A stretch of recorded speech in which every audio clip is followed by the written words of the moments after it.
I want them to pay big time. John met my wife Janie through a mutual friend.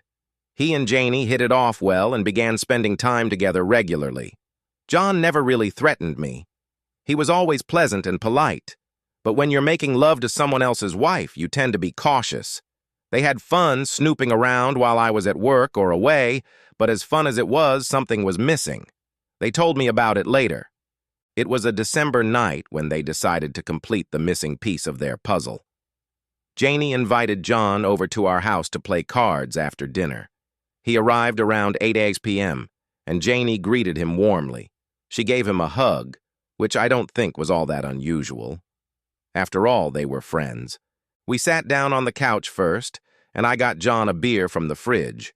When I returned, John and Janie were sitting together, holding hands and putting them on his leg. "What's going on, guys?" I asked, as the expression on their faces was that of someone who had to break some terrible news. "Well, honey," she said, "we have something to tell you, but we'd rather you sit down." I did the sensible thing and sat down, and she went on to explain. "John and I have been having an affair for the last 2 months. You see, there was a chemistry between us that was stronger than both of us, and one thing led to another. We care about each other." She was being reasonable. "I care about you too, and I didn't want to cheat on you, so we have a proposition we'd like to propose." John continued where Janie had left off. "You see, we can't stop seeing each other. There's too much there to ignore, but we wanted to make sure you participated in our little date. We'll continue to make love on a regular basis, but you'll be there with us to watching.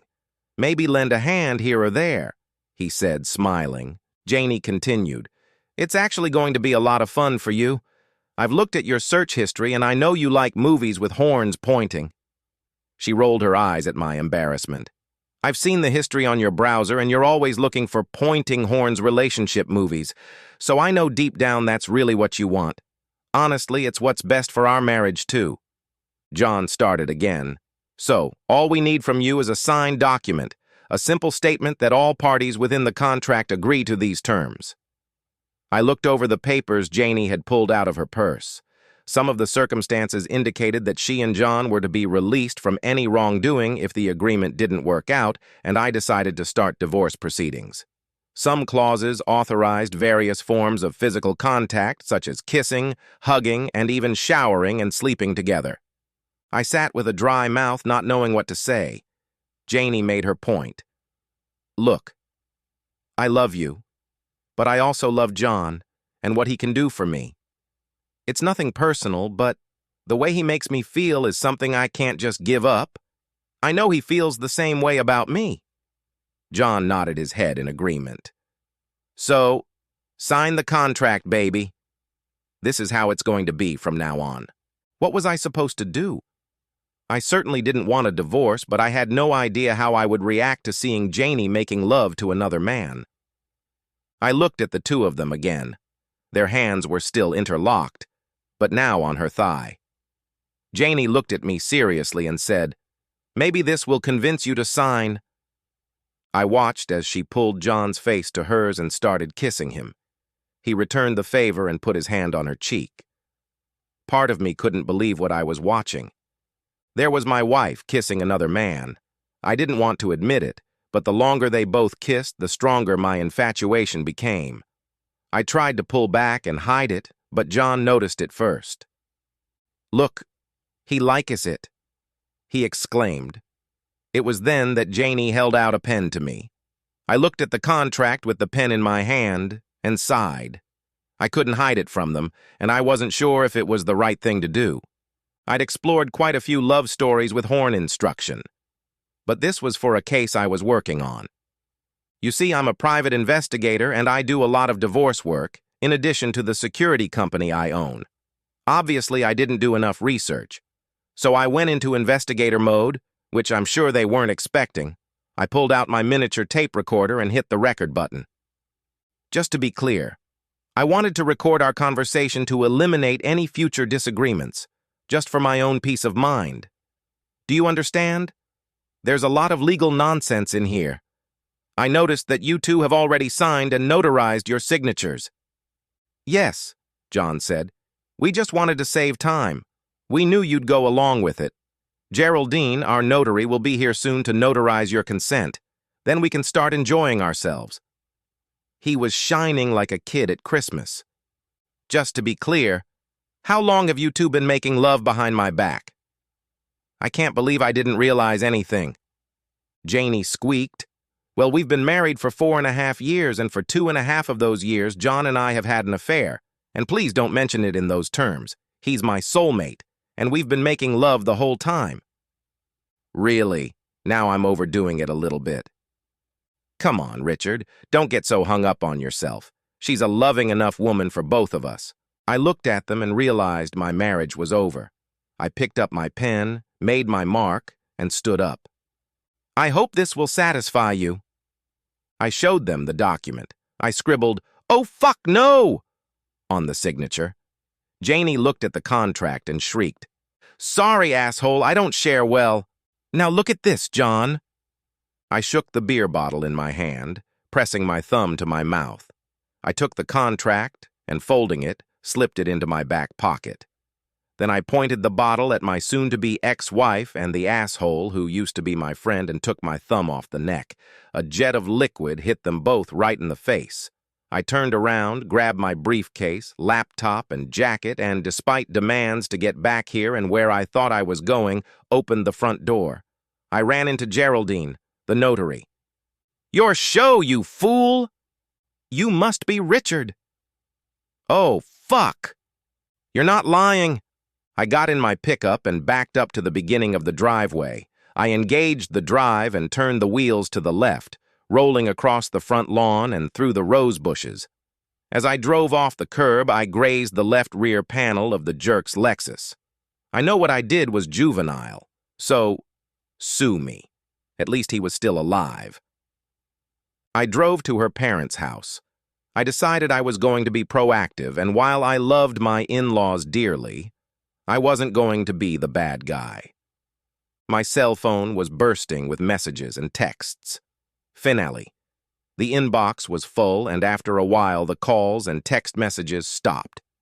I pulled up to her parents' house and got out. I pressed the doorbell and soon heard, "Okay, I'm going." The porch light came on, and then I found myself face to face with her father. Judge Thomas Smith seemed to be in a bad mood. "Richard, what are you doing here at this hour? And where's Janie?" "I don't know where the hell she is. Certainly not on this planet. My father-in-law and mother-in-law have always treated me with love and respect, even though they had a son in addition to my soon-to-be ex-wife." I handed the judge the contract and put my mini-magnet on the kitchen table. "What the hell is this?" "Read it," I said. He started reading, and his eyes rounded. "Is it true?"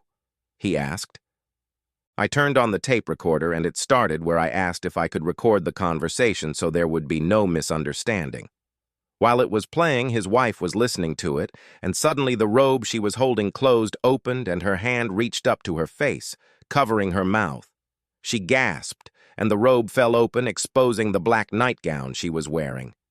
Well, I thought, his evening is ruined. He finished reading and looked at me. "I don't think there's any way around it, is there? What would you do in my situation?" His eyes lowered and he shuddered. "I understand, son." Just at that moment, their old-fashioned home phone rang. His wife came to the phone. "Hello? Mama!" "If Richard's there, I need to talk to him right now." Her father grabbed the phone receiver. "About what, silly? Are you two in some kind of trouble?" There was a shriek of surprise on the other end of the line. "Dad! What are you talking about? This isn't about you or my mother. This is between me and my husband. You must get a contract that clarifies this. Otherwise, you have turned this into a family issue." I heard yelling and, "Oh, no, they know!" Her father said into the phone, "Goodbye, Janie," and hung up. Dad turned to me and said, "Go and get a good night's sleep, then do what you have to do. Just don't do anything stupid, you understand?" Yes, sir. I apologize for everything. It's not your fault, son. Sometimes a snake just sneaks into the garden. I got out, got in my truck, drove to the Hampton Inn and checked in for the week. I started smashing the minibar and then collapsed in the bathroom and threw up all over the floor. I dragged myself fully clothed into the shower and hosed myself down. After stripping off my clothes and collapsing on the bed, I slipped into dreamland. The next morning I woke up and cleaned myself up again. I realized I didn't have any clean clothes, so I called another good friend of mine, Gerald O'Toole, the one who doesn't sleep with my wife, and asked him to buy something fresh from Walmart and bring them to the hotel, room 819. He was a little concerned about what was going on, so I told him I'd explain everything to him when he got there. Oh, and grab some Egg McMuffins and plenty of coffee. Hurry up, buddy. Then I contacted my office and ordered my 2 best guys to start surveillance on the cheater. I called the bank and blocked all my accounts, personal and business. I canceled all of our joint charge cards after I paid them off. I then called and disconnected her cell phone, which was part of my business plan with the company, and then called and ordered all utilities in our home disconnected. I called my friend who was a lawyer, and she recommended a divorce attorney. My brother is very good if you want maximum bloodshed. Tell him I sent you. From the looks of it, it will be a sure thing and could be a landmark decision. I called her brother, and about that time Gerald showed up. I got dressed and we bought groceries for breakfast. I filled him in on the events of yesterday and at the same time told my future attorney what had happened and what I wanted. He told me to report to his office with everything I needed at about 3 p.m. We would work out a battle plan. Gerald couldn't believe his ears. I can't believe she could have done that. Not to cheat, but to offer a written contract, and notarized. Tell me about it. There's something else I need to do. I'll get back to you a little later and bring you up to speed. No problem, buddy. I've never fully trusted John, and I think I know why now. If you need anything at all, Astrid and I are always here for you. Astrid was his wife of 10 years and always treated me like a little brother. He left and I looked in the mirror. I looked like shit. Definitely an improvement over yesterday. I got out and went to the bank. I was immediately ushered into the senior vice president's office. I'm not a billionaire, but between my personal accounts and my business accounts, it was a significant amount of money. He jumped on me. I don't understand your actions. Sure, it's your money and you can act as you see fit, but is there anything we can do to change your mind? Guess where John worked? He was a senior financial consultant at a bank, so I put the contract on the vice president's desk and then turned on the tape recorder. His eyes clouded over as he read the contract, but when he realized what he was reading and what he was hearing, his complexion went from pink to transparent. Surely this must be some kind of joke. If it is, I'm not laughing. I can't continue to do business with an institution that employs an asshole who sleeps with my wife behind my back. My voice rose to a low roar, and I'm sure the surrounding staff heard every word. I took the contact from his shaking hand and picked up the recorder. I wondered how many other customers had been treated the same way. You may inform John Samuels that legal documents will be served to him shortly. Good day, sir. I turned and left. As I crossed his office, I heard him barking, "Get Samuels in here immediately!" I chuckled.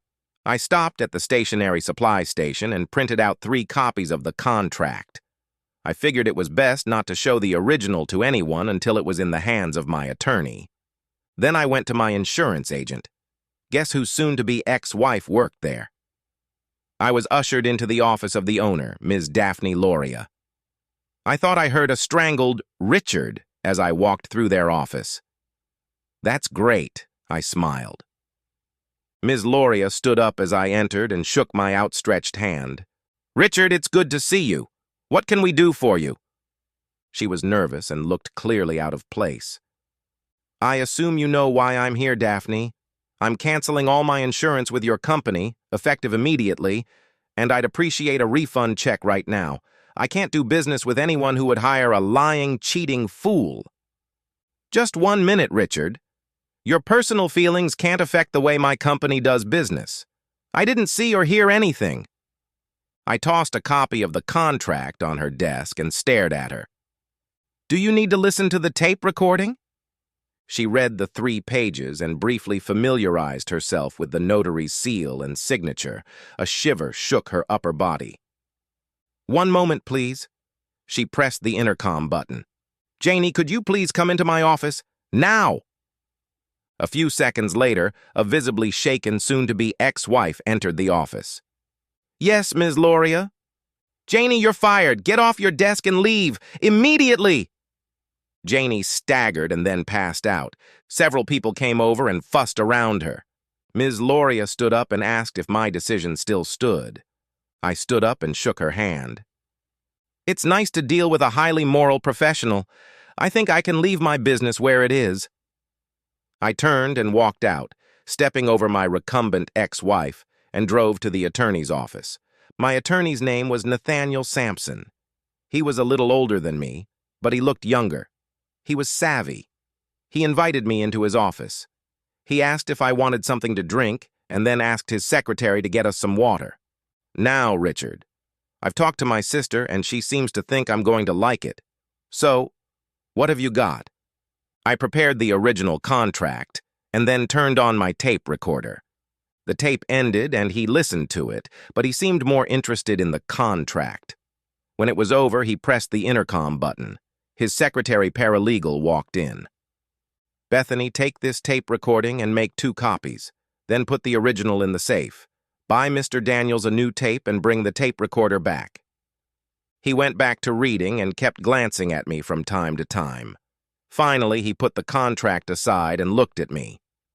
This is real, isn't it? No one could come up with something like this. He thought for a moment, then looked at me. Okay, so what do you want to do? I want to crucify them. I want to hurt them so badly that they can't get a job or have any kind of social life together. I want them to pay big time. He smirked slightly and smiled at me. I've never seen anything like this in my life. I wouldn't refuse to participate in this for any money in the world. The first thing we're going to do is get a notary here and question her. I've worked with her before, and I think she'll be gracious. We'll have our own notary here, and we'll do everything legally. Then we will authenticate the tape and put it to good use. We'll insist on a jury trial and whip them. Oh, I said, I think they're both out of a job. I've raised a little ruckus at the bank and at her workplace. Even better if we just increase the pressure. If we get a jury trial, I'll take the case pro bono. I like it already. That's the thing.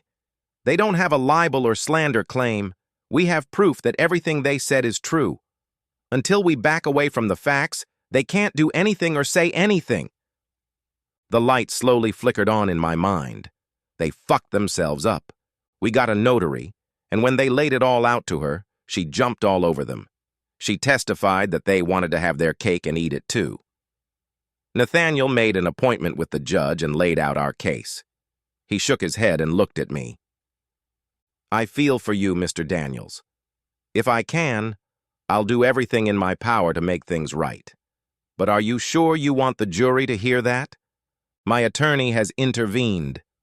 Your Honor, my client wants maximum pain and suffering for the woman who is technically still his wife and the man she was consorting with. He wants their marriage dissolved and for her to leave the union with nothing. Absolutely nothing. Okay, counselor, prepare this, and let's see if the other parties agree. We notified the other 2 and told them to sign the papers or hire an attorney. They howled. They were almost broke because they had their utilities back on and because they were unemployed. But she refused to sign, and he was counting on a large settlement. They finally hired some passerby to represent them. They didn't mention the contract or the recording to her lawyer. We set up a meeting at my attorney's office and set the record straight. My attorney checked the recording for timing and authenticity of the audio. We were ready to go. They showed up at 11th OIM, leading her father. I was a little surprised and alarmed. I shouldn't have done this. Janie came toward me as if about to give me a hug. I fought back her attacks and mocked my former friend. She started by saying that it had all been a big misunderstanding and that I had brought holy hell down on both of them. They had both lost their jobs, were nearly destitute, and had no prospects for the future. I drew up a quitclaim deed and handed the house over to her. But with no money, they were quickly going under. They tried to put it up for sale, but they didn't have much luck. She wanted me back in her life, in her bed, and most of all, in her bank account. My lawyer answered a question with a question. "Are you still seeing Mr. Samuels?" Her attorney stated that it was not relevant to the discussion. "They are just friends." With those words, my attorney pulled a contract out of his stack of documents and placed it in front of the guy.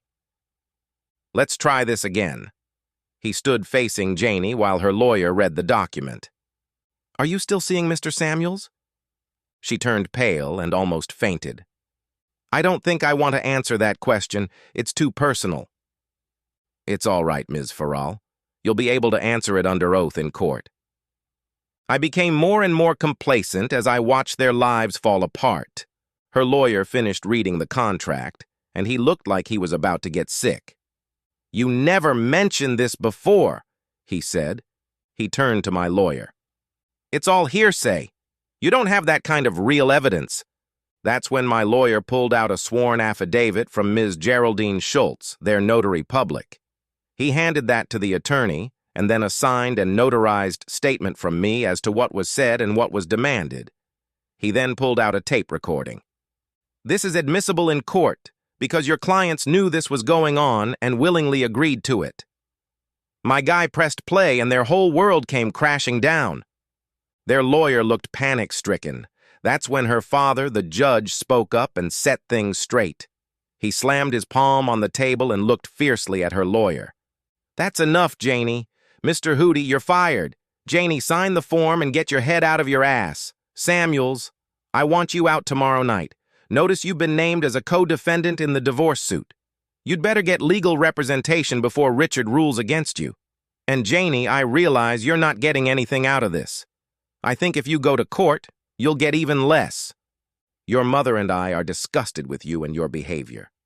Your brother refuses to bring his wife and children into our home as long as you stay there, so you'd better start looking for another place to sleep. Samuels is your soulmate, and you chose him over your husband, so maybe things will work out for the two of you." I heard him whisper, "Ha, I sincerely hope not." Turns out Janie's parents were footing the bill for her legal representation, so she signed everything, while Samuels jumped up and ran out of the room. He disappeared off the face of the earth. I had nothing to do with that. 3 months later, I was the only one sleeping in my bed, and I was a single man. Well, that was last night. The Jones sisters promised me they would cheer me up tonight and all tomorrow. Life is good. The end!